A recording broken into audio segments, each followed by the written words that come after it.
Emma needs this win, Olivia. You have to understand, my mother said, holding up another oversized sweater that could easily fit two of me. I stood in the department store's fitting room, fighting back tears as she added it to the growing pile of shapeless clothes. I was 16, and this had become our new normal. Every shopping trip turned into an exercise in hiding my body, all because my twin sister Emma had started making comments about feeling insecure. But Mom, I can barely move in these, I protested, pulling at the baggy fabric of the sweater I was currently drowning in. And it's still summer. That's the point, sweetie. We need to be subtle about your figure. Emma's self-esteem is very fragile right now. I looked at my reflection in the mirror, remembering how just last year, we bought clothes that actually fit. But then Emma had her incident, a breakdown after our cousin's pool party where someone had commented on how different we looked despite being twins. That's when everything changed. First, it was subtle suggestions to wear looser clothes. Then came the mandatory cardigans over every outfit. Now, here we were, buying clothes 3 sizes too big because my very existence apparently threatened my twins' confidence. The irony, we weren't even identical twins. Emma had taken after our dad's side. Petite, delicate features, and naturally slim. I'd inherited Mom's genetics, taller, athletic build, and curves that no amount of baggy clothing could completely hide.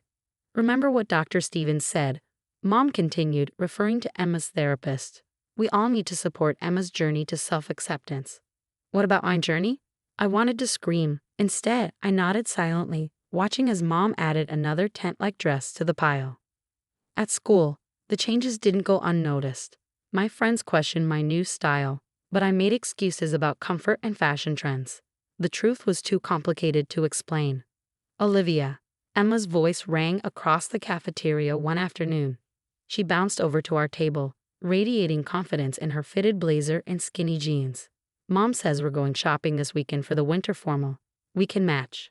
I forced a smile, already knowing what that meant. Emma would get a beautiful form-fitting dress, while I'd end up in something that looked like it was designed to hide a pregnancy. That evening, I was scrolling through Instagram when I saw it. A post from Lily Martinez, a girl who graduated from our school last year. She was standing on a runway in Milan, looking fierce and confident. The caption read, "Dreams don't work unless you do." Started from small-town shows, now walking Milan Fashion Week. Something clicked inside me. I stayed up all night researching modeling agencies, requirements, and success stories. By morning, I had a plan. The next day, I used my lunch money to buy a bus ticket to the city. I wore my regular clothes to school but packed a change of fitted outfits in my bag. Clothes I'd hidden away from last year, before the Baggy era began. In the city, I changed in a coffee shop bathroom, took some basic photos with my phone's self-timer, and walked into 3 modeling agencies. 2 turned me down immediately, but the third, Elite Model Management, asked me to come back for proper photos. "You have a unique look," the agent Sarah said. "Natural, strong features. How old are you?" 16, I admitted. "Parents' permission?" I hesitated. "I'm working on it." Sarah smiled knowingly. "Get their permission, come back with these forms signed, and we'll talk. You have potential, but we do everything by the book." On the bus ride home, I clutched those forms like a lifeline. For the first time in months, I felt like myself, not Emma's overshadowed twin, not the girl in baggy clothes, but Olivia. Mom was waiting when I got home, her face tight with worry. "Where have you been? Emma needed you at her student council meeting for support." I looked at my mother, really looked at her. She stood there in her perfectly tailored dress, while insisting I hide in shapeless sacks. The irony wasn't lost on me. I was building my own future, I said, walking past her up the stairs. I heard her follow me. "What does that mean?" "Olivia, your sister needs." I spun around. "What about what I need, Mom? When was the last time anyone in this family asked about that?" She stepped back, startled by my outburst. For a moment, I saw something flicker across her face. Recognition, maybe even guilt. But then Emma's voice floated up from downstairs, and Mom's expression hardened again. "We'll talk about this later," she said, already turning to respond to Emma's call. In my room, I pinned the modeling agency forms to my bulletin board, right next to Lily Martinez's Instagram post. Let them keep trying to hide me, I thought. Soon, everyone would see me.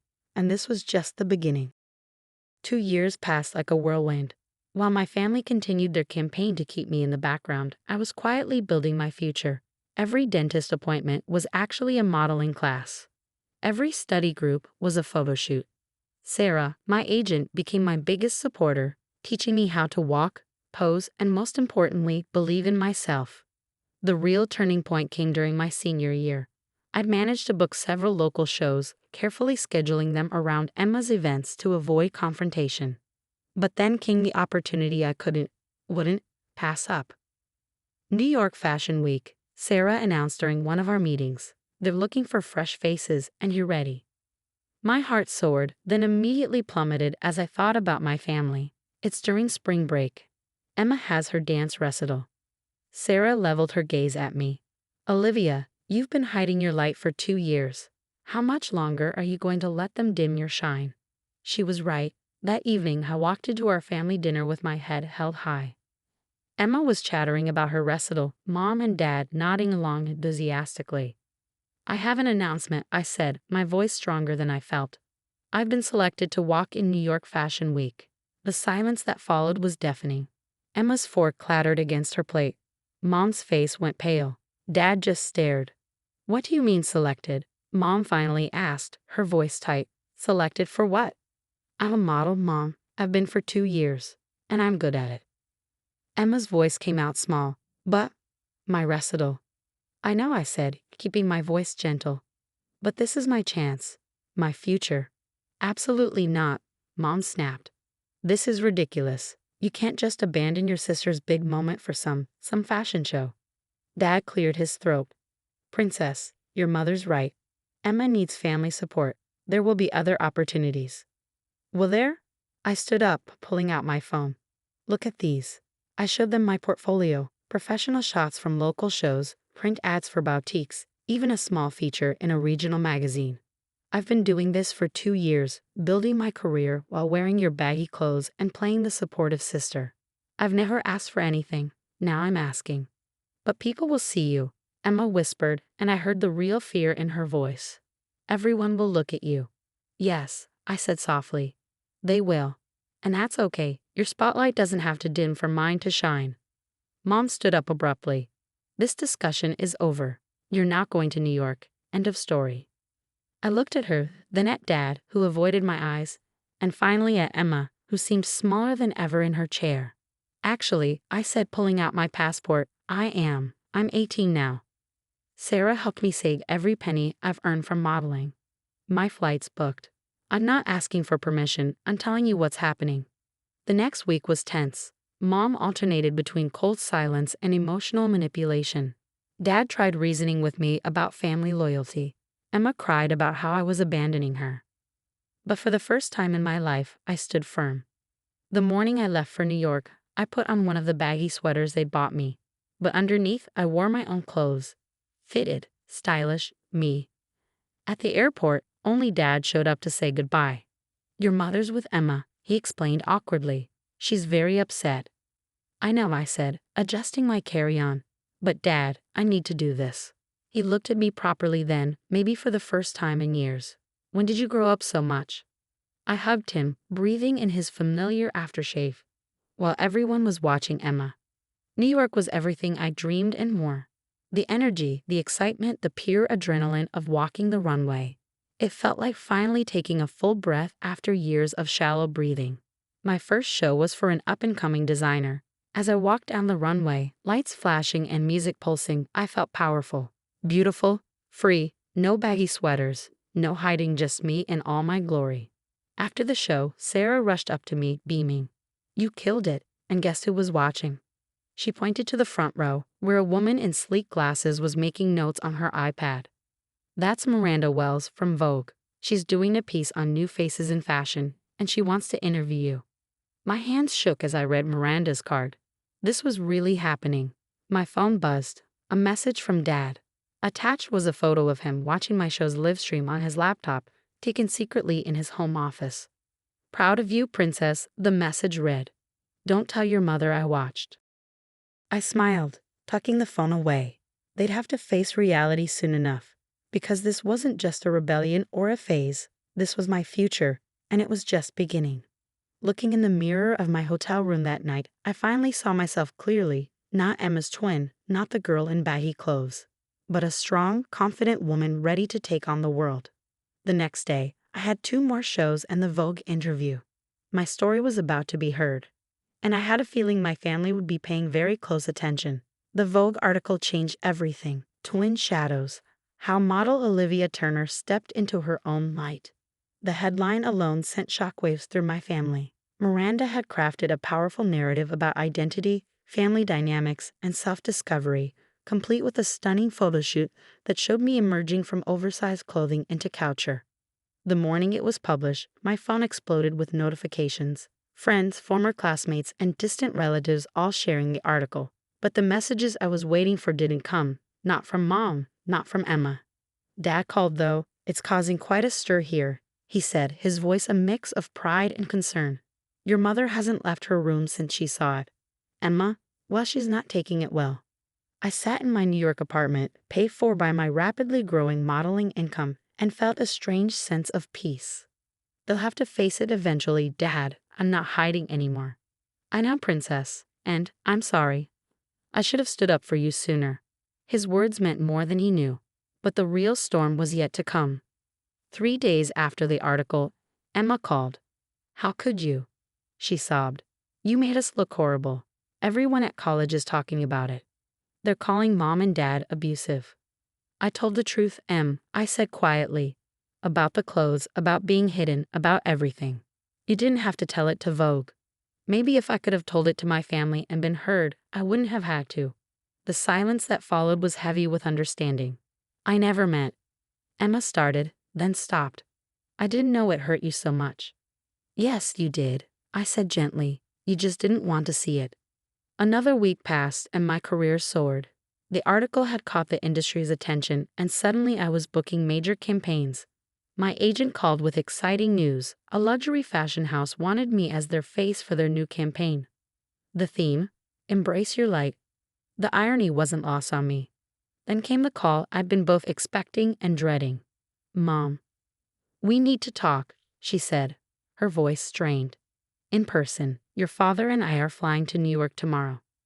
The next day, I met them at their hotel. Mom looked smaller somehow, less intimidating than I remembered. Dad stood awkwardly between us, like a referee unsure of his role. You look, Mom gestured vaguely at my fitted designer outfit, different. I look like myself, I corrected. She sat down heavily. The article, people are talking, our friends, the family. Good, I said, let them talk. Let them know what it feels like to have your daughter's beauty treated like a problem to be solved. We were trying to protect Emma. By destroying me. The words hung in the air between us. Dad stepped forward. We made mistakes, Olivia. Big ones. But we're here now, trying to understand. Mom wiped away a tear. I saw your billboard in Times Square. You looked beautiful. And I realized I've never told you that. Not once, because I was so afraid it would hurt Emma. And now I'm afraid I've lost you instead. The honesty in her voice made my throat tight. You haven't lost me, Mom, but you need to accept that I won't hide anymore. Not for you, not for Emma, not for anyone. She nodded slowly. Emma's in therapy again. Real therapy this time, not just trying to make everyone else adjust to her insecurities. She showed me your Instagram yesterday, said you looked happy, strong. I am. Will you come home for Christmas? As yourself, no baggy sweaters required.